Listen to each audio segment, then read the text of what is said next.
요한복음 12장입니다. 1절부터 8절까지의 말씀입니다. 같이 교독하겠습니다. 12장 1절부터 8절까지 말씀 교독하겠습니다.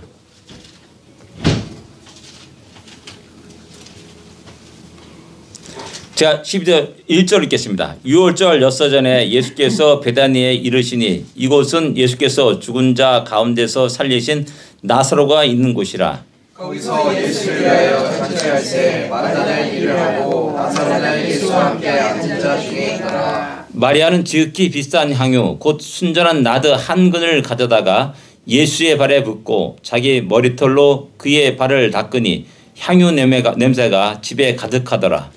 제자 중 하나로서 예수를 잡아 줄 버립니다 하는데 이 향유를 어찌하여 300데나리온에 팔아 가난한 자들에게 주지 아니하느냐 하니 이렇게 말하면 가난한 자들을 생각하며 아니하여 그들은 도둑이나 도끼를 받고 거기 있는 것을 훔쳐가게 하더라. 예수께서 이르시되 그를 가만두어 나의 장례할 날을 위하여 그것을 간직하게 하라.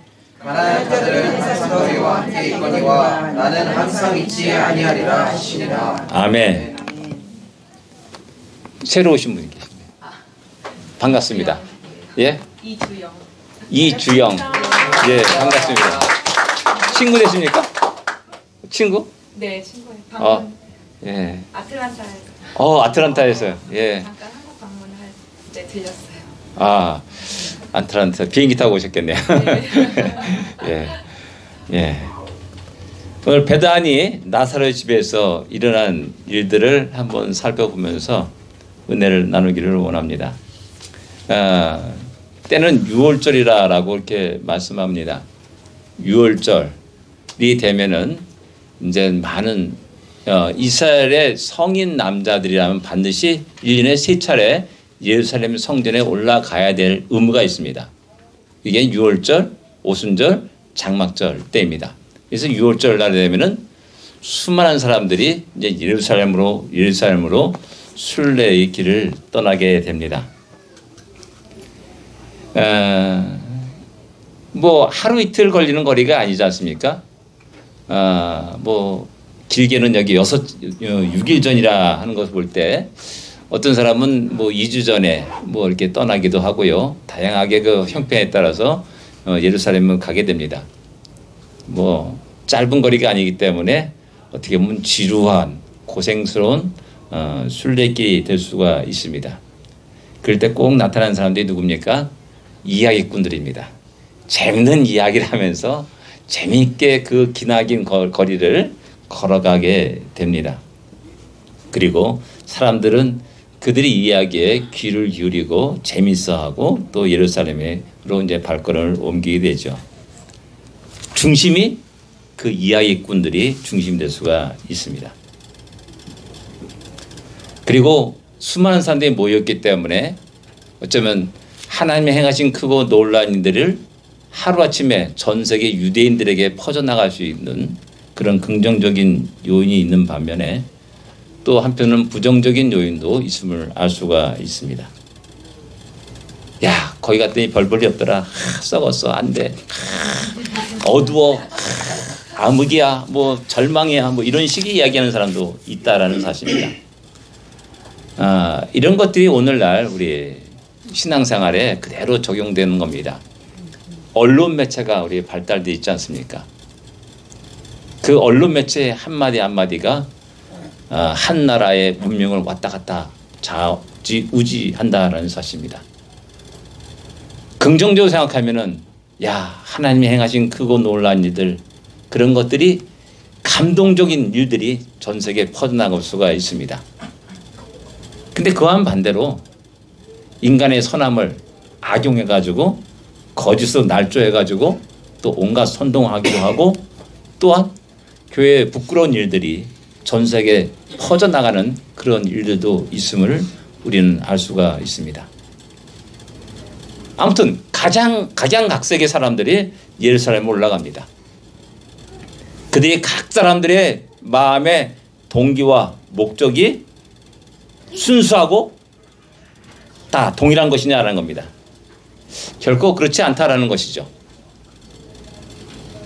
장사꾼들이 그 예루살렘으로 발걸음을 옮기게 됩니다. 수많은 사람들이 모여들기 때문에 돈 벌기에 가장 좋은 찬스가 되는 겁니다. 한몫 챙기려 합니다. 메뚜기 단철이다. 엄청난 뻥튀기 장사하면서 그냥 돈을 긁어 모을 수가 있습니다. 우리 한국의 피서지에서 일어난 불미스러운 일들, 그런 일들이 대표적인 것이라 할 수가 있습니다. 열심당원도 있을 겁니다. 수십만 사람, 수백만 사람들이 예루살렘에 모이게 됩니다. 그때 딱 누군가 딱 선동하고 탁 터뜨리게 되면은 갑자기 그 수백만의 사람들이 들고 일어나면은 어쩌면은 과거 마카비 형제가 들고 일어나서 하스모니아 왕가를 세웠듯이 어떤 그런 독립운동이 사실 일어날 수 있는 좋은 찬스가 된다. 그런 마음에서 열심당원들도 가면서 어떻게 이 기회를 노릴 것인가 생각을 했을 겁니다. 제사장들과 사두개인들도 있습니다. 바리새인들도 그곳에 있습니다. 이들 모두는 종국 결력자라 할 수가 있습니다. 한편에서는 큰 소란 없이 무사히 이 절기가 잘 넘어가고 많은 사람들이 큰 재물을 가지고 오고 또 많은 성전세를 내면 좋겠다는 사람들이 아마 제사장들일 겁니다. 바리새인들은 또 이 백성들에게 율법을 가르치며 나름대로 신정국가를 세우려고 하는 목적을 가지고 또 이 절기들을 바라볼 것입니다. 로마인들도 있습니다. 수백만이 한꺼번에 모여들면은 반드시 이제 치안이 불안한데 그 치안을 유지하기 위해서 군대를 어떻게 배치시고 모든 병력에 비상대기령을 내리고 아주 모든 움직임 하나하나를 예의주시하면서 살필 것입니다. 다 입장에 따라서 다 그때 그 당시 그곳에서 처하는 그 대하는 사람들의 모습이 다르다라는 겁니다. 각각 자기의 목적을 이루려고 살아갑니다. 이것은 우리들의 인생 살아가는 것과 비슷합니다. 우린 다 나간의 인생을 살아갑니다. 동일한 목적을 가지고 살아가지 않습니다. 교회 나온 목적이 무엇입니까? 어떤 사람은 온전히 하나님께 예배드리려는 목적으로 오는 반면에 또 다른 숨겨진 자기의 목적을 가지고 주님 앞에 나오는 사람도 있다는 사실입니다. 곡식과 가라지가 함께 공존하는 것이 오늘 이 시대에 우리의 현실이라는 사실을 부정할 수는 없다라는 사실입니다. 과연 나는 어떤 무리에 속한 것인가? 우리가 교회에 나오고 예배드리고 신앙생활하는 모든 목적들은 어떤 목적을 가지고 이렇게 살아가는가? 진정 하나님이 합당한 모습으로서 살아가는가? 아니면 신앙을 나의 수단으로, 나의 어떤 목적을 이루기 위한 수단으로 생각하면서 신앙생활하고 그들과 함께 동행하는가를 한번 생각해 볼 필요가 있다는 사실입니다. 두 번째 우리 생각하는 것은 여러분들 베다니의 나사로 집에서의 장면입니다. 주님의 발걸음은 베다니 나사로의 집으로 향합니다. 그곳에는 죽었다 살아난 나사로가 있습니다. 주님은 그들을 지극히 사랑합니다. 그들 또한 역시 주님을 지극히 사랑합니다.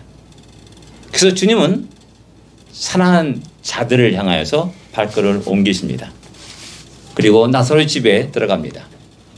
나사로의 집에서 제일 처음에 만난 사람은 마르다입니다. 마르다. 열심히 일을 합니다. 분주한 모습을 발견할 수가 있습니다. 근데 열심히 일하고 분주한 마르다의 모습에서 어떤 모습을 상상하냐라는 겁니다. 우리 한국엔 명절 때 되면은 며느리가 너무나 고생해가지고 명절 후에 이혼율이 급증한다고 말합니다. 다 고생하죠. 마르다가 아마 그 모습이 아닌가 생각됩니다. 주님이 오셨습니다. 유월절 잔치를 준비합니다. 뭐 얼마나 분주하겠습니까? 한두 명이 아닐 겁니다. 주님이 제자들만 12명이 우르르 몰려듭니다. 그와 따르나 함께 동행하는 또 무리가 또 우르르 몰려듭니다. 그럼 뭐 최소한도 20명 이상의 사람들이 북적북적하는 것입니다. 그때 그 모든 사람들을 잘 섬기고 또 음식을 장만하고 하는 역할을 하는 사람이 마르다입니다. 처음에는 하겠죠. 하다 보니까 지치고 피곤합니다. 그 입에서 투덜투덜 원망이 일어나기도 할 겁니다. 왜 나만 고생하는가? 왜 나만 이런 일을 해야 되는가? 라는 그런 생각도 들 겁니다. 이런 생각은 아마 예전의 마르다의 모습일 겁니다. 누가복음 10장 38절에 42절에 보면은 마르다가 주님을 섬기기 위해서 열심히 주방에서 분주하게 일하는 장면을 그리고 있습니다. 근데 동생 마리아는 주님 곁에서 가만히 있는 겁니다. 너무나 불경통한 것 같아요. 그래서 주님, 좀 마리아를 얘기해가지고 나를 좀 도와주라고 얘기 좀 해주십시오 라고 이렇게 이야기합니다. 왜 나만 고생하느냐는 거죠. 전생에 무슨 죄가 있기에 나만 이렇게 고생하는가 라고 이렇게 말합니다. 이렇게 말하는 사람들은 그래, 너무 수고했다. 근데 너 이제 그런 일 하지 말고 쉬어. 이 일을 갖다가 이 B라는 사람에게 하도록 하겠다 라고 말하면 감사합니다 말할 줄 아닙니까? 절대 그렇지 않습니다. 그렇게 열심히 일하는 사람은 그 일을 뺏어가면은 불평과 불만을 투투하면서 문제가 야기됩니다. 그러나 지금의 마르다의 모습은 정반대의 모습이라고 생각됩니다. 누가복음 10장의 이 장면을 통해서 마르다가 깨닫지 않았는가 하는 생각이 듭니다. 자기는 요리를 잘합니다. 주방일의 전문가입니다. 그러니까 주님을 위해서 자기의 모든 재능을 다 쏟아부어가지고 최선의 섬김을 하고 있는 것이죠.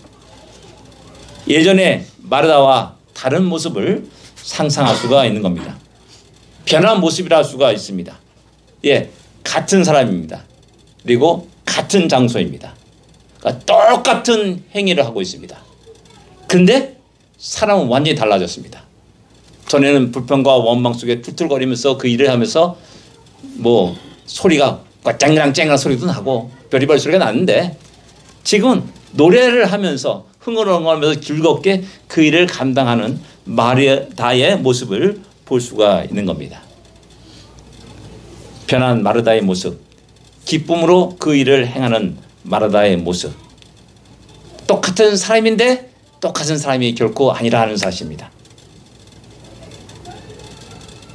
우리가 주님의 일을 하는 것도 동일합니다. 피곤해질 때가 있습니다. 어려울 때가 많이 있습니다. 그 누구도 인정해 주지 않고 나만 고생한다라는 생각이 들 때도 있습니다. 그러나 이 일은 내가 할 일이요. 내가 가장 잘할 수 있는 일이요. 나만이 할 수 있는 일이다 라고 생각한다면 하나님이 나에게 은사로 주신 이 놀라운 은혜를 많은 사람을 섬기는데 많은 사람을 돕는데 사용하는 것은 큰 기쁨이요 즐거움이요 감사한 일이라고 생각됩니다. 하나님의 일을 하는데 교회 일을 하는 데 있어서 우리의 자세를 한번 돌아볼 필요가 있습니다. 두 번째 나사로의 모습이 나옵니다. 예수님 곁에 앉아있는 모습을 보여주고 있습니다. 어떻게 보면 굉장히 수동적인 모습이라 말할 수가 있습니다. 그냥 가만히 앉아있는 겁니다. 나사로가 예수님 곁에서 함께 음식을 먹는 그 장면 그 자체는 천마디 말보다도 더 큰 호소력을 가지고 있다는 사실입니다. 야, 저 사람이 죽었다 사는 나사로구나. 사람들은 이야기할 겁니다. 그가 있어야 할 곳은 바로 주님 곁에 있으면서 주님의 놀라운 능력과 권능을 주님의 영광을 드러내는 역할이라는 사실입니다. 주님 곁에 있는 그 자체가 바로 그 사실을 증거하는 일이라 할 수 있습니다. 말을 하지 않아도 됐습니다. 어떤 사람은 부지런히 이곳저곳 사람 만나면서 아이고 아무개 잘 왔다. 아이고 아무개 어서 오십시오. 막 인사하면서 분주하게 인사하는 그런 장면을 한번 생각해 보시기 바랍니다. 주님은 계십니다. 근데 그런 장면을 보게 되면 주인공은 주님이 아니라 나사로가 되는 겁니다. 우리는 이렇게 신앙생활할 때가 많이 있고 이렇게 예배드릴 때가 많이 있는 겁니다. 아까 우리 찬양 참 우리가 은혜롭게 드렸습니다. 어느 날 제가 코스타 이제 집회를 갔는데 색소폰을 부는 사람이 있었어요. 딱 그 사람을 딱 크로즈업 해가지고 쫙 그 큰 화면에 탁 띄우는 겁니다. 너무나 멋있습니다. 머리도 쫙 길어가지고 탁 따가지고 묶어가지고 아주 그냥 너무나 잘생겼고요.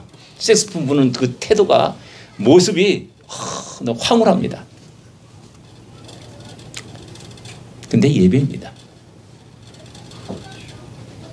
어느 인간이 주인공이 돼서는 안 됩니다.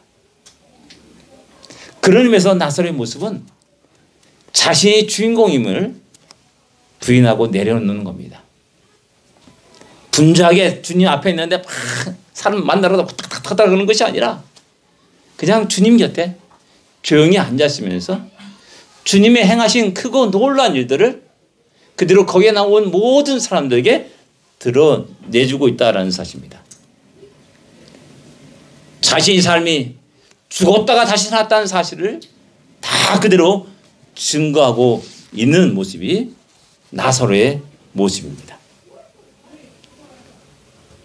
우리 자신이 살아가면서 신앙생활하면서 깜빡하면은 이 중요한 사실을 망각하고 잊어버릴 때가 있습니다. 우리 모두는 이 시대에서 이 역사 속에서 주인공이 되기를 원합니다. 다 모두가 이 역사를 움직이는 어떤 영웅이 되기를 원합니다. 그러다 보면은 나를 통해서 일하신 주님은 사라져 버립니다. 나를 통해서 영광 받으셔야 할 주님은 사라져 버립니다.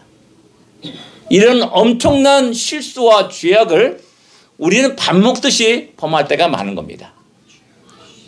굉장히 우리 신앙생활을 하면서 주의해야 하고 조심해야 할 부분들이라 말할 수가 있습니다. 그때 마리아가 나옵니다. 지극히 비싼 향유 한 근을 주님 앞에 바람에 부어버립니다. 그리고 자기 머리털로 그 발을 씻깁니다. 마리아가 드린 향유에 대해서 여러 수식어가 붙어 있습니다. 지극히 비싼 향유라고 말씀합니다. 지극히 비싼 향유. 그걸 갖다가 가룟 유다는 300데나리온 정도 될 거다라고 이렇게 이야기합니다.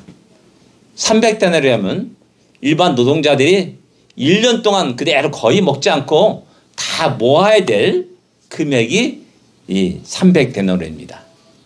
1년 동안 연봉 얼마입니까, 여러분들? 5만 불 됩니까? 뭐 그 정도 되는 금액입니다. 작은 금액이 결코 아닙니다. 그 결과 향유 냄새가 향기가 온 집에 꽉 들어차고 퍼지게 됩니다. 마리아는 자기의 가장 귀중한 것을 드렸습니다. 자신의 모든 것을 드렸습니다. 이 장면을 보면은 아가서 1장의 장면이 생각납니다. 왕이 앉았을 때 나도 기름이 향기를 토하는구나. 나의 사랑하는 자는 내 품 가운데 모래 향낭이요 나의 사랑하는 자는 내게 엔게디 포도원의 고메라 송이가구나 라고 이렇게 노래를 합니다. 그 향기가 그 집안에 꽉 차는 그 장면, 이 나사로 집에서 일어난 이 장면은 하나님의 영광을 위한 귀한 교회의 모습과 같은 겁니다. 어느 누구도 주인공이신 주님을 침해하지 않습니다. 어느 누구도 주님의 영광 받으실 영광을 취하지 않습니다. 중심에 주님이 계시고 그 옆에 나사로가 조용히 있으면서 하나님이 행하신 크고 놀라운 일을 그대로 드러냅니다. 그리고 마르다는 열심히 자기의 재능을 다해서 그 수많은 사람들을 섬겨갑니다. 그리고 자기가 가진 모든 것을 다 마리아는 쏟아 붓습니다. 이것이 하나님이 기뻐하시는 아름다운 하나님의 교회의 모습이랄 수가 있습니다. 아멘. 나사로의 집은 바로 그러한 모습을 우리에게 보여주고 있는 겁니다. 각각 자기의 재능을 다해서 자기의 은사를 다해서 사람들을 섬기고 하나님의 영광을 드러내면서 살아가는 생활하는 그런 아름다운 교회의 모습입니다. 오늘날 우리 교회가 우리 신앙생활하는 우리 모든 성도 한 사람 한 사람이 이러한 모습을 바르게 그릴 수 있고 상상할 수 있고 그런 모습 속에 내 삶을 시간들을 재능들을 들여가는 우리가 되어야 됩니다. 예, 세상 사람은 나의 그런 모습을 박수치지 않을 수 있습니다. 세상 사람 나의 그런 모습에 대해서 환호를 알아주지 않을 수 있습니다. 그러나 중요한 것은 나의 그런 삶을 통해서 우리 주님이 영광을 받으신다는 사실을 기억해야 됩니다. 아멘. 그 한 모습으로 우리는 기뻐하며 감사하며 하나님 나를 구원하신 그 놀라운 은혜를 조금이나마 그 은혜에 반응하는 우리라는 사실입니다. 그런데 이 놀라운 장면 속에 방해꾼이 하나 툭 등장합니다. 가룟 유다가 등장합니다. 가룟 유다. 가룟 유다는 마리아의 행동을 책망합니다. 300데나리온에 되는 그 향유를 쏟아부은 마리아의 행동을 낭비하는 것, 허비하는 것으로 이야기합니다. 즉각적으로 그 금액이 300데나리온 계산하는 것을 볼 때 참 경제에 밝은 사람이라 할 수가 있습니다. 머리가 팽팽팽 돌아가는 사람입니다. 여러분 우리가 언제나 어떤 큰 사업을 이렇게 수주하고 그러면은 이것이 경제적 가치가 얼마 된다 하면 신문에 막 떠듭니다. 올림픽 유치했습니다. 그럼 경제적 가치가 얼마큼 된다 쭉 떠들고 되고요. 월드컵 유치했습니다. 그러면 쭉 때리고 잼버리가 꽉 망했는데 세계 잼버리 대회를 다 우리나라에서 했습니다. 그러면 경제적 가치가 얼마 된다 쫙 신문에 이렇게 계산해서 나옵니다. 다 세상 사람들은 이런 관점 속에서 모든 사건들을 바라보게 됩니다. 그러다 보니까는 가룟 유다의 관점은 300데나리온 되는 향유 옥합 그곳에 탁 눈에 가는 겁니다. 그리고 야, 왜 이것을 쏟아부어서 낭비하느냐라고 책망을 합니다. 이런 유다의 관점은 우리 신앙생활에 큰 혼동을 갖게 합니다. 어떻게 보면은 맞는 것 같습니다. 왜? 말하기를 가난한 자들에게 나눠주면 얼마나 좋으냐라고 말하지 않습니까?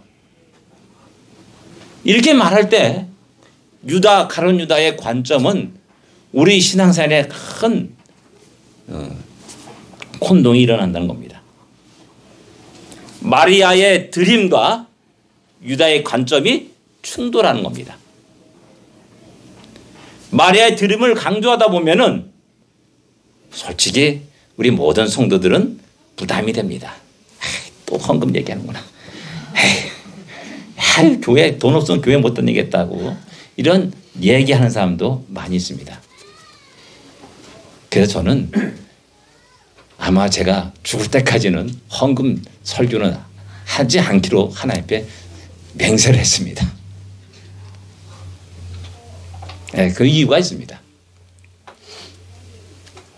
근데 유다의 관점에는 어떻게 보면 우리 맞는 것 같고 어떤 마음속에 그것에 동조하기도 하고 야, 낭비하지 말고 아껴서 더 많은 사람들에게 도움을 줄 수 있지 않느냐라는 이 생각입니다. 그렇죠? 그런데 그런 사람 치고 제대로 하는 사람이 없습니다. 말로는요, 야, 우리가 좀 또 모아가지고 이게 더 큰 일을 하자. 더 모아가지고 아껴서 더 큰 많은 사람을 도와주자라고 말하는데 실질적으로는 전혀 도움을 주지 못한다는 것이 우리의 솔직한 현실이라는 겁니다. 많은 사람들이 도네이션을 요구하는 그런 광고를 하고 말합니다. 그래서 야 그래 저 사람 참 도움이 많이 되지 하면서 여러 사람들이 모여가지고 막 도움을 줍니다. 근데 안타까운 건 뭐냐면은 그 많은 수많은 모인 그 돈들이 정작 가난한 사람의 돈 들어가는 것이 아니라 그 조직을 운영하는 시스템을 운영하는 그 행정비용으로 거의 60% 70%가 사용된다는 겁니다. 그걸 아십니까 여러분들? 진짜 필요한 사람에게 가는 것은 쉽게 작은 20%에 지나지 않는 겁니다. 겉으로 볼 때는 멋있어요. 큰 일 하는 것 같아요. 대단한 일을 하는 것 같아요. 역사를 뒤집어 놓는 그 거대한 일을 하는 것 같아요. 근데 안 그렇다는 겁니다. 왜 그러냐? 그 다음에 나옵니다. 그렇게 말하면 강한 자를 생각하면 아니다라는 겁니다. 말로는 멋있습니다. 말로는 눈물을 흘리면서 그 사람을 도와야 된다고 이야기하고 호소하고 우리 심령을 막 흔들어 놓습니다. 근데 실제는 그렇지 않다는 겁니다. 저는 도적이야. 돈깨를 맡은 사람으로서 훔쳐가미라 라고 말하는 겁니다. 근데 겉으로 보면 아름답게 포장되어 있습니다. 그래서 마리아의 드림과 가룟 유다의 관점이 교회에서 충돌하는 겁니다. 이게 교묘한 사탄의 역사라는 겁니다. 하나님의 아름다운 교회를 장면을 나사로의 집에서 우리에게 보여주고 있습니다. 거기에 불평불만하는 사람이 하나도 없습니다. 근데 갑자기 툭 튀어나가지고 책망이 일어나고 비난이 일어나고 불평과 원망이 툭툭 던져지는 겁니다. 못 모르는 사람은 그 관점에 동조를 하면서 야, 그거 맞네 하면서 함께 동조합니다. 그러면서 교회의 이상한 모습이 흔들흔들 하게 되는 겁니다. 혼란이 일어나는 겁니다. 성도의 혼돈이 일어나는 겁니다. 사탄은 언제나 이러한 교회 안에 역사하는 그런 일들이 있음을 우린 잘 알아야 됩니다. 그래서 우리 성도들이 바르게 눈을 뜨고 바르게 성경을 알고 바르게 하나님 앞에 헌신하는 우리가 되어야 된다는 사실을 우리는 언제나 기억해야 됩니다. 주님 말합니다. 야 가만둬라. 뭡니까? 야 책망하지 마라는 겁니다. 다른 성경에서는 이 장면을 시몬의 집에서 일어났다. 시몬의 집에서 이런 사건을 얘기하면서 복음이 증거되는 곳마다 이 여자가 행한 일을 증거되리라라고 말씀합니다. 우리 주님이 그 마리아의 그 모든 것들을 너무나 기쁘게 받아들인 것이라는 겁니다. 받으셨다는 겁니다. 주님이 300대라는 것을 갖다가 부었기 때문에 받아들인 겁니까? 아니에요. 성경은 두렛돈을 헌금하는 그 사람을 가장 많이 헌금했다라고 칭찬한 것이 주님입니다. 무엇입니까? 금액의 많고 적음이 아니라 귀하고 명품이고 천한 물건이 아니라 드리는 자의 그 마음을 주님은 흡족하게 기쁨으로 받아들인 것입니다.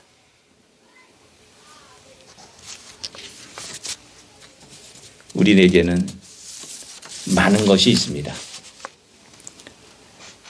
우리에게는 귀한 것이 많이 있습니다. 남에게 주기 너무나 아까운 것이 있습니다. 그래서 고이 싸서 깊고 깊은 곳에 집어넣기도 하고 또 은행에 커다란 뭡니까? 그 창고입니까? 보석 뭡니까? 세이빙 박스. 예, 거기에 집어넣어서 이게 보관하기도 합니다. 우리들의 인생이 아깝기도 합니다. 우리 생명이 아까울 때도 있습니다. 아깝지요다. 그러나 하나님이 우리에게 주신 은혜와 그 새로운 생명을 기억한다면은 우리가 가진 것들은 아무것도 아니라는 사실을 발견하게 됩니다. 그러기에 기쁨으로 감사함으로 세상 사람들이 볼 때는 너무나 귀하고 너무나 비싸고 몇 캐럿짜리 몇십 캐럿짜리 다이아몬드지만은 주여 감사합니다 하면서 우리 하나님의 영광을 위해서 사용하는 우리가 되어야 됩니다. 그렇기 때문에 저는 헌금 설교를 하지 않는 겁니다. 하나님의 은혜를 깨닫게 되면은 어떤 사람은 자기의 생명을 바쳐서 밀림 오지에 들어가기도 하고 자기의 모든 걸 들여서 선교사를 돕고 자기의 모든 것을 들여서 또한 주님의 영광을 위한 일을 하기 때문에 그렇습니다. 중요한 것은 뭐냐면 내가 살아가면서 하나님의 은혜를 망각하는 우리들의 모습이기 때문에 내가 가진 것이 너무나 아깝고 소중하고 그래서 자꾸만 내 주머니에 간직하고 그래서 내 자손에게 후손들에게 대대로 물려주려고 애를 쓰는 것이죠. 근데 그거 보면 다 하나님 볼 때는 다 쓰레기라고 말하는 겁니다. 얘기했지 않습니까? 우스개 농담이 있지 않습니까? 어떤 큰 부자가 죽게 되었습니다. 그래서 간절히 기도합니다. 하나님 제발 내 꼭 하나는 가져가게 해주십시오. 그래 갖고 와라 했더니 모든 재산을 다 팔아가지고 금덩이를 모은 겁니다. 그래서 그 짊어지고 천국에 들어갔습니다. 그 옆에 있는 천국에 먼저 간 사람들이 야, 저 사람은 왜 벽돌만 가져왔느냐. 천국에 흔해 빠지게 황금덩어리예요. 네? 황금길 있지 않습니까? 야, 왜 이렇게 벽돌만 잔뜩 짊어지고 왔느냐 라고 농담으로 얘기하는 그 농담 그 우스갯소리가 있습니다. 다시 한번 하나님 놀라운 은혜를 깨닫는 우리가 되기를 원합니다. 아멘. 그 은혜 속에 하나님 우리에게 주신 것들을 바르게 사용하는 또한 우리가 되기를 원합니다. 아멘. 그리고 우리의 가정과 우리 교회가 진정으로 하나님께 영광이 되는 그런 복된 가정과 또 교회가 되기를 위해서 우리 함께 기도하기로 합니다. 기도하겠습니다.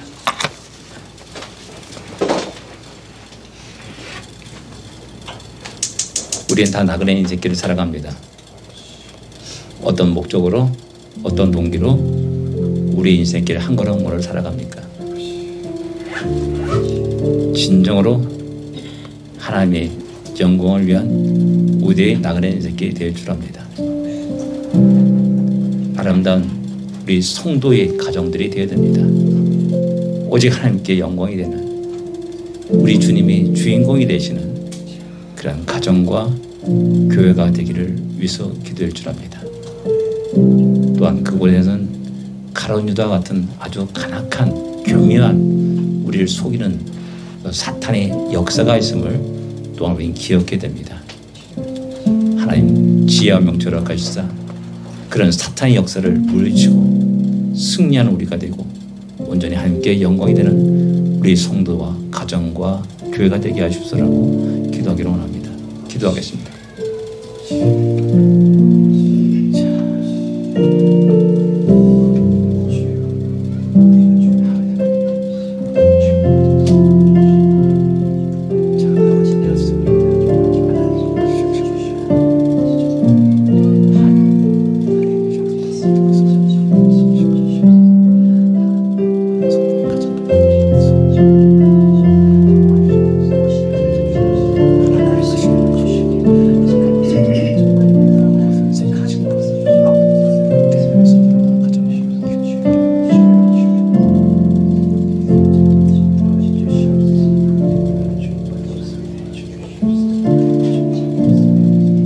하나님 감사합니다. 우리들의 인생 속에 주님을 알게 하심을 감사합니다. 구원의 기쁨을 맛보게 하시고 영원한 하늘나라의 소망을 두게 하심을 감사합니다. 그것뿐만 아니라 우리의 살아생전에 우리 십자가를 짊어지게 하시고 하나님의 크고 놀라운 일들 그 일들을 감당하심을 감사합니다. 이 모든 것이 주님의 은혜임을 기억하고 늘 기쁨과 감사 속에 계속해서 믿음의 발걸음을 내딛는 우리 모두가 되게 하여 주시옵소서. 또한 우리 가정들이 되게 하여 주시옵소서. 진정으로 하나님께 영광을 돌리는 우리 샬롬 장로회가 되게 하여 주시옵소서. 예수님으로 간절히 기도됩니다. 아멘.